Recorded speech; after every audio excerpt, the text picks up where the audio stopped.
একজন দুইটা প্রশ্ন করছেন। এক প্রশ্ন হচ্ছে, স্বামীর কথা শোনাটা যতটা জরুরি, স্ত্রীর কথা শোনাটা কি ততটা জরুরি নয়?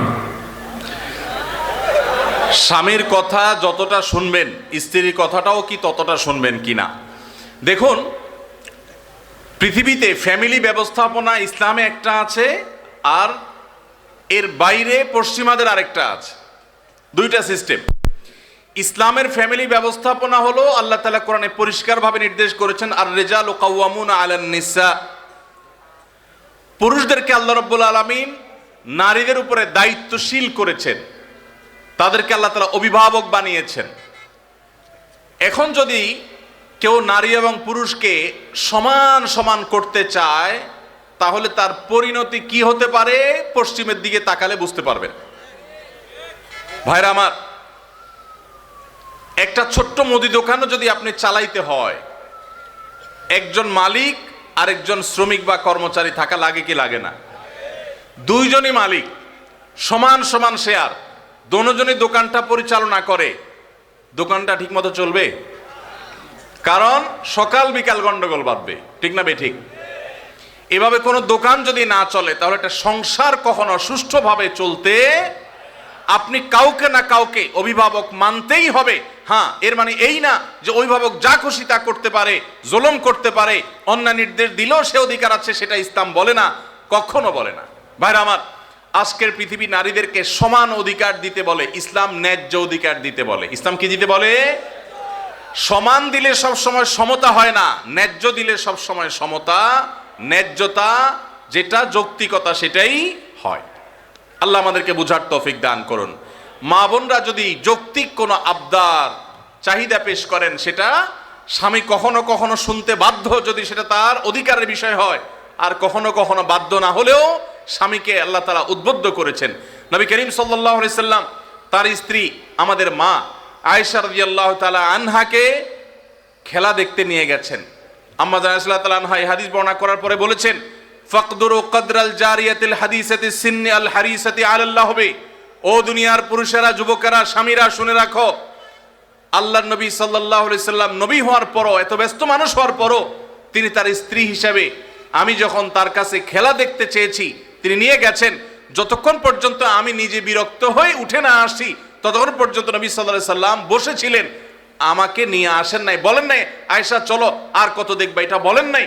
অতএব তোমরা তোমাদের কম বয়স্ক যে সমস্ত স্ত্রীগণ আছেন, তাদের বিনোদনের প্রতি, আনন্দের প্রতি তোমরা খেয়াল রাখবে, এটা আম্মা জান আয়েশা বলেছেন। তাহলে বোঝা গেল, স্ত্রী যদি কিছু চায়, সেটা পূরণ করবার জন্য স্বামী যথাযোগ্য চেষ্টা করবেন, যদি অন্যায্য না হয়, অন্যায় না হয়, অযৌক্তিক চাওয়া না হয়। কিন্তু এর মানে এই না যে ইসলাম সবাইকে সমান অধিকার দিয়েছে, সমান অধিকার দিলে মারামারি ছাড়া আর কিচ্ছু হবে না। পশ্চিমে যান, কোনো সংসার বলতে কিচ্ছু নাই। গত সপ্তাহের কথা, নিউজিল্যান্ডের একটা শহরে, অকল্যান্ডে, আমাদের এক প্রবাসী বাংলাদেশি ভাই, বুয়েটিয়ান, ওনার বাসায় উনি নিয়ে গেলেন ফজরের নামাজ পড়ে, মসজিদ থেকে পাশে ওনার বাসা। তো ওনার বাসায় গিয়ে আমি একটু আশপাশে কিছু গাছ টাছ দেখলাম, দেখে বের হচ্ছি। উনি আমাকে দুটা জিনিস দেখালেন। এক হলো বললেন যে, ভাই আপনি যে সবজি চাষ করেন ঢাকায়, ওই ভিডিও দেখার পর আমার ওয়াইফের চাপে আমি এই যে লাউ গাছ লাগাইছি, সেই লাউ গায়ে অনেক লাউ ধরছে। চিন্তা করলাম, আমরা কাজ করছি এখানে 11,500 কিলোমিটার দূরে আমল হয়েছে আলহামদুলিল্লাহ, 11,500 কিলোমিটার দূরে। তো তার একজন প্রতিবেশী, বৃদ্ধ, বয়স 65 থেকে 70 হবে, এই ভদ্রলোকের সাথে আমার পরিচয় করায় বললেন যে আমার নেইবর, আমার প্রতিবেশী। তো আমি বললাম যে তার বাসা যে শুনশান নীরব, ব্যাপার কি? তো বলে যে তার বাসায় কেউ নাই, তার কোনো ফ্যামিলির সদস্য নাই, 20 বছর সে এই বাসাতে আছে, কোনো সদস্য নাই, বয়স 65 থেকে 70। গায়ে দেখি যে ময়লা আবর্জনা লেগে আছে, ভোরবেলা কোত্থেকে কাজ করে আসছে, পরিশ্রম করে খায় দায়। আমি অবাক হয়ে গেলাম। আমাদের দেশে একজন বৃদ্ধ মানুষ 20 বছর ধরে একা একা তিনি উপার্জন করে চলতে হয়, তার দেখভাল করার কেউ নাই। এটা কি কল্পনা করা যায়? আপনি যদি ট্রাভেল করেন সারা দুনিয়াতে দেখবেন, বৃদ্ধ বৃদ্ধ মহিলা 60, 65, 70, 80 বছর একা একা ট্রাভেল করছে, কেউ তাদের সাথে নাই। ইসলাম যে পরিবার ব্যবস্থাপনা রেখেছে, এটার উপরে পোদ্দারি করতে গিয়ে গোটা পৃথিবীর বেশিরভাগ দেশগুলো নিঃস্ব হয়ে গেছে। অতএব আমরা যারা আল্লাহর বিধানের সাথে পাল্লা দিতে যাব, তাদের গোল্লায় যাওয়া ছাড়া কোনো উপায় থাকবে না। মেয়েদেরকে ইসলাম সমান অধিকার দিতে বলে না, কোনো কোনো ক্ষেত্রে ছেলেদের চাইতে বেশিও দিতে বলে, আবার কোনো কোনো ক্ষেত্রে কমও দিতে বলে, যেখানে যতটুকু প্রয়োজন ততটুকু। অতএব শেয়ানে শেয়ানে সমানে সমানে যদি নড়তে চান, তো ওদের যে অবস্থা হয়েছে, সংসার ভেঙে গেছে, পরিবার ব্যবস্থা ভেঙে গেছে, সে অবস্থা আমাদের হবে। আমি ওই ভাইকে জিজ্ঞেস করলাম, এই লোকটা ফ্যামিলি ছাড়া কেন থাকে? কারো কি একা থাকতে ভালো লাগে?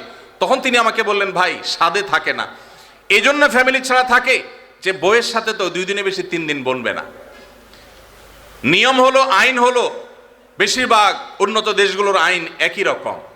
3 বছর যদি বিবাহ লাস্টিং করে, বিচ্ছেদ হলে স্বামীর যা উপার্জন আছে তার অর্ধেক স্ত্রী, স্ত্রীর যা উপার্জন আছে তার অর্ধেক স্বামী পেয়ে যাবে। এই আইনের কারণে মানুষ বিবাহ করতে চায় না, অবৈধ সম্পর্ক দিয়ে সে কাজ সারে, যার কারণে সন্তান হয় না, জেনারেশনের মধ্যে গ্যাপ তৈরি হয়ে যাচ্ছে।